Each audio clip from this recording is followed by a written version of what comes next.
survived without you. Film ini dibuka dengan kisah seorang remaja bernama Nika yang hidupnya mendadak tutup jungkel setelah keluarga angkat barunya memutuskan untuk mengadopsi seorang anak laki-laki yang sama sekali tidak ia sukai. Tapi sebelum sampai ke sana, mari kita tarik ke masa lalu, ke titik awal yang mengubah hidupnya. Setelah kedua orang tuanya meninggal dalam sebuah kecelakaan mobil, Nika harus tinggal di sebuah panti asuhan. Tempat itu dikelola oleh seorang wanita keras bernama Margaret, sosok otoriter dengan 3 aturan mutlak. Order, respect, and obedience. Tidak ada yang boleh melanggarnya. Margaret memaksa Nika untuk menyerahkan kalung kupu-kupu peninggalan ibunya, namun Nika menolak. Kalung itu adalah satu-satunya kenangan yang tersisa dari sang ibu. Penolakan itu membuat Margaret murka. Ia pun menyuruh anak asuh kesayangannya, yaitu Rachel, untuk merampas kalung tersebut. Adegan itu begitu menyakitkan, menunjukkan betapa dingin dan kejamnya panti itu. Beruntung, Nika tidak benar-benar sendirian. Ia menemukan sahabat sejati yang bernama Adeline. Mereka berdua saling menopang, berpegangan satu sama lain untuk bertahan di tengah kerasnya hidup di bawah pengawasan Margaret. Can we be new best friends? Beberapa tahun kemudian, hingga akhirnya sebuah harapan baru datang. Pasangan suami istri, yaitu Anna dan Norman, memutuskan untuk mengasuh Nika. Bagi Nika, ini seperti kesempatan kedua untuk merasakan arti keluarga. Namun, di benaknya ada bayang-bayang peringatan dari Margaret yang masih menghantuinya. Keadaan menjadi semakin rumit ketika keluarga Norman juga memutuskan untuk mengadopsi seorang anak laki-laki lain bernama Rachel, seorang pianis muda yang berbakat luar biasa. Nika jelas tidak senang harus berbagi rumah dengan anak itu. Saat mereka berkeliling di rumah mewah keluarga Norman, Nika kembali berhadapan dengan Rachel. Ketegangan di antara mereka terus memanas. Nika sempat melihat Rachel menyembunyikan sebuah kotak logam kecil dan mencoba membuat kesepakatan agar mereka bisa sama-sama bertahan di rumah itu. Namun Rachel menolak mentah-mentah. Ia bahkan memperingatkan Nika untuk menjauhinya jika ingin hidup tenang. Leave me alone and never ever come in here. You understand? Never. Suatu ketika, Norman bertanya apakah Nika dan Rachel dulu dekat di panti asuhan. Demi menjaga suasana tetap normal, Nika berbohong dan mengatakan mereka seperti saudara. Anehnya, Rachel justru mendukung kebohongan itu dengan cara yang membuat Nika tidak nyaman. Ia menyentuh kakinya di bawah meja. Nika langsung merasa terancam dan bergegas kabur ke kamar mandi. Di sanalah ia sempat melampiaskan kesalahannya, menyebut Rachel sebagai sosok yang menawan tapi beracun. Tak lama kemudian, Rachel muncul dan memperingatkan agar Nika tidak mencoba kabur dari rumah ini. Tapi Nika melawan balik. Ia menuduh Rachel memainkan permainan psikologis dan bahkan menjulukinya sebagai Tear Smith, tokoh menyeramkan dari legenda panti asuhan. Konon, Tear Smith adalah sosok misterius yang membagikan air mata kepada orang-orang agar mereka bisa merasakan emosi. Keesokan harinya, dalam perjalanan menuju kampus, sebuah mobil melaju kencang hampir menabraknya. Di detik-detik menegangkan itu, Rachel muncul dan menyelamatkannya. Tapi meski nyawanya tertolong, ketegangan di antara mereka tidak ikut reda.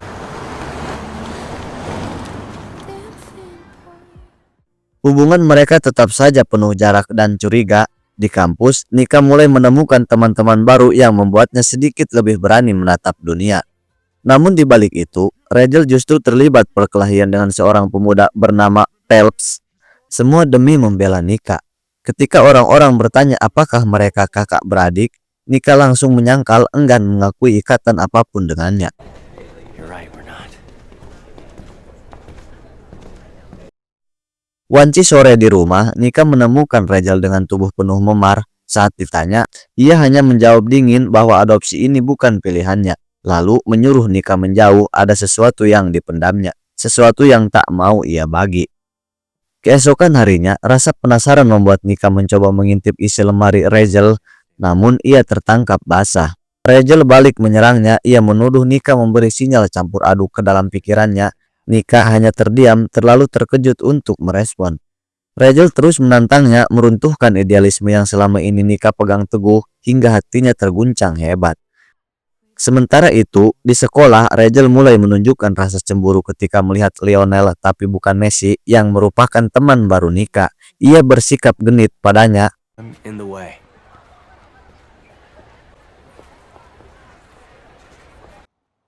Ana mengajak Nika membeli baju. Situasi terasa memanas saat di ruang ganti. Nika tiba-tiba merasa ada seseorang yang tanpa terlihat membuka saleting gaunnya. Kejadian itu memicu kembali trauma masa lalu. Kenangan kelam tentang pelecehan yang pernah ia alami. Tak kuat memendamnya sendiri, Nika akhirnya curhat pada Ana, sang ibu angkat. Tak lama setelah itu, Leo mengajak Nika keluar. Mereka menghabiskan sore bersama, menikmati es krim sambil saling berbagi cerita. Ada momen manis di mana Leo hampir menciumnya, tapi Nika menahan diri. Hatinya masih penuh kebingungan, belum siap menerima perasaan siapapun. You're beautiful. Sepulangnya ke rumah, Nika melihat Rachel sedang melepaskan seekor kupu-kupu ke udara malam. Adegan sederhana itu menyentuh hatinya. Untuk pertama kalinya, ia merasa mungkin Rachel tidak sedingin yang ia kira. Ada sisi lembut yang tersembunyi di balik tembok ketidakpeduliannya. Nika pun mulai ingin meraih tangannya. Meski Rachel masih sempat melontarkan kata-kata tajam, Nika tak bisa marah. Ia justru menaruh harapan bahwa suatu hari nanti ia bisa memahami alasan dibalik dinginnya sikap Rachel. Meskipun jantungnya sendiri selalu berdebar tak karuan setiap berada di dekatnya. Namun ketenangan itu runtuh saat jam makan malam. Ponsel Nika bergetar menampilkan sebuah video pesan dari Leo. Look what your brother did. I tried to get him to stop, but he kept hitting me for absolutely no reason.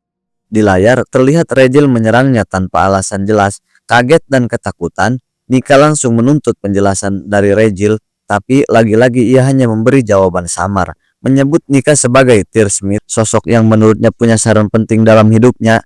Kata-kata itu membuat Nika semakin bingung dan terseret dalam pusaran misteri.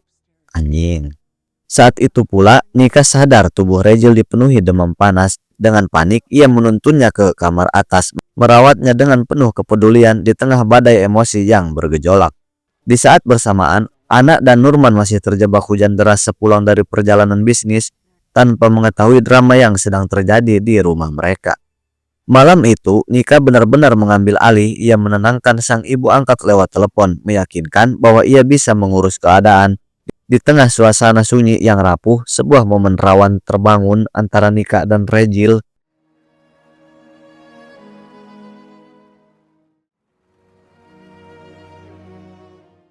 Kilasan kenangan masa kecil pun menyeruak dari panti asuhan kelam yang dulu mereka sebut The Grave. Potongan-potongan kisah terungkap bagaimana Rachel diam-diam menyimpan kalung kupu-kupu milik Nika hingga momen rapuh di mana mereka saling mengandalkan satu sama lain. Meski berkali-kali Rachel berusaha mendorongnya menjauh, tindakannya justru berbicara lebih keras. Sebuah hati yang remuk tapi masih mampu mencintai dengan takut khawatir akan terluka lagi. Hanying, bisa ya aing kata-kata nama wa. Pagi pun datang, sinar matahari yang menembus tirai membangunkan Nika hanya untuk menemukan Rachel masih ada di dekatnya. Ia seperti enggan melepaskan kehadirannya, namun dengan lembut, Nika berusaha menjauh, menata dirinya dan bersiap menghadapi hari baru. Di lantai bawah, Ana dan Nurman akhirnya pulang. Nika menenangkan mereka dengan mengatakan bahwa demam Rachel sudah mereda. What happened to his lip? Kekhawatiran mereka pun berkurang, namun hati Nika justru makin penuh beban ketika ia menerima panggilan telepon dari Lionel. Ia memilih untuk menghindarinya, masih belum siap menghadapi sisa konflik dari kejadian malam tadi. Berusaha meraih kembali kendali hidupnya, Nika menenggelamkan diri dalam rutinitas sekolah dan belajar bersama teman-temannya. Suatu hari, saat berjalan-jalan di kota, Nika bertemu lagi dengan Lionel. Kali ini, Lionel tak bisa menahan diri. Ia menuntut penjelasan, menanyakan mengapa Nika terus menghindar. Dengan tulus, ia mengungkapkan perasaannya, memohon agar Nika bisa melepaskan diri dari bayang-bayang Rachel. Namun Nika tetap teguh. Ia mengakui bahwa ikatan yang ia miliki dengan Rachel jauh lebih dalam. Mereka lahir dari penderitaan bersama di panti asuhan yang mereka sebut The Grave. It was for Rigel. Today is his birthday. I have to go. Sesampainya di rumah, suasana berubah liwu. Saat itu adalah pesta ulang tahun Rachel. Rumah dipenuhi tamu, canda dan tawa, namun keceriaan seketika meredup ketika dua tamu keluarga Milligan yaitu Dalma dan Asia mulai mengorek masa lalu Nika. Pertanyaan mereka membuat Nika terpojok. Untung saja Adeline datang tepat waktu atas undangan anak dan menyelamatkan Nika dari rasa canggung itu. Saat pesta berlangsung, momen mengejutkan datang. Anak dan Norman berdiri di hadapan semua orang mengumumkan keputusan besar mereka. Mereka akan mengadopsi Nika dan juga Regil secara resmi. Meski niat Ana tulus, suasana justru menegang. Asia menanggapi dingin memperlihatkan ketidaksetujuannya. Norman and I are just trying to carry on. You're helping these kids who just need to be loved by someone. Di sela pesta, Ana berbicara empat mata dengan Adeline. Ia mengaku merasa canggung seolah masa lalunya terlalu berat untuk dilupakan. Adeline pun memberi saran berani. Sudah saatnya Nika menghadapi langsung sosok Margaret, matron kejam dari panti asuhan mereka. Namun Nika belum siap. Luka lama itu masih terlalu dalam untuk disentuh. Malam itu, setelah pesta, Nika mendekati Regil yang sedang duduk di depan piano. Hatinya penuh rasa bersalah karena tak punya hadiah ulang tahun untuknya. Dengan pelan, ia berkata, "Kalau kau mau apapun dariku, mintalah." Ngomong deui, si Regil pun langsung nyapruk. And what if I told you to keep still?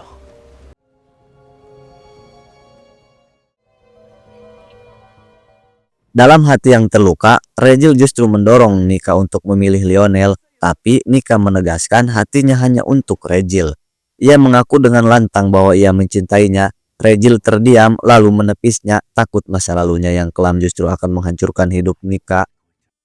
Keesokan harinya, Regil mengambil keputusan berat. Ia mengatakan pada anak bahwa ia menolak adopsi. Sebuah langkah yang membuat Nika makin hancur. Sementara itu, sebuah kebenaran lain terungkap. Nika akhirnya tahu siapa sebenarnya pengagum rahasia yang selama ini meninggalkan tanda-tanda kecil untuknya, dan ternyata bukan orang yang ia kira. Singkat cerita, hari besar pun tiba, yaitu malam pesta dansa sekolah. Di sana, Lionel kembali menyatakan perasaannya, dan kali ini Nika setuju untuk berdansa bersamanya. Namun tubuhnya tiba-tiba terasa lemah karena ia belum terbiasa. Lionel lalu membawanya ke sebuah ruang kelas kosong. Tanpa ragu-ragu, dia langsung menyikatnya. Do you like it?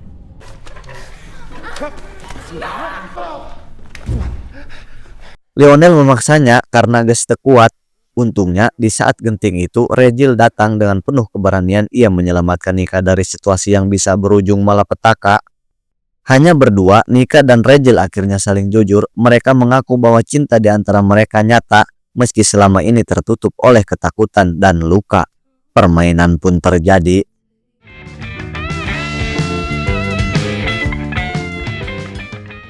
Namun kebahagiaan mereka tak bertahan lama. Saat ingin pergi, Lionel dipenuhi amarah dan cemburu, mengejar mereka hingga ke sebuah jembatan. Karena panik akan ditabrak, Nika dan Regil terpaksa melompat ke dalam air untuk menyelamatkan diri.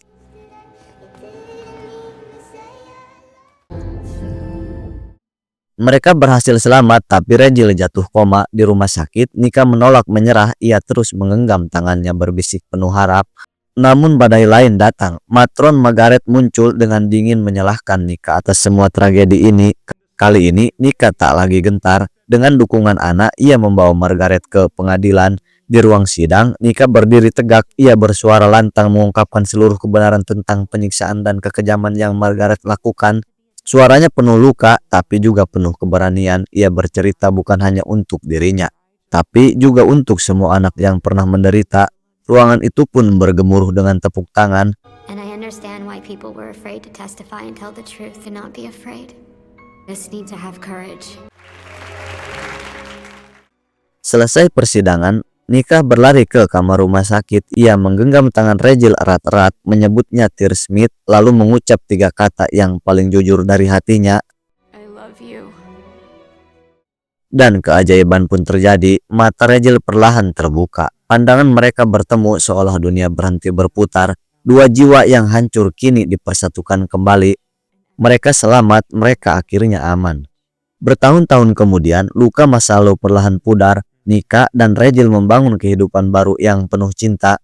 Mereka membesarkan seorang putri kecil yang menjadi simbol harapan, sekaligus bukti bahwa dari penderitaan bisa lahir kebahagiaan.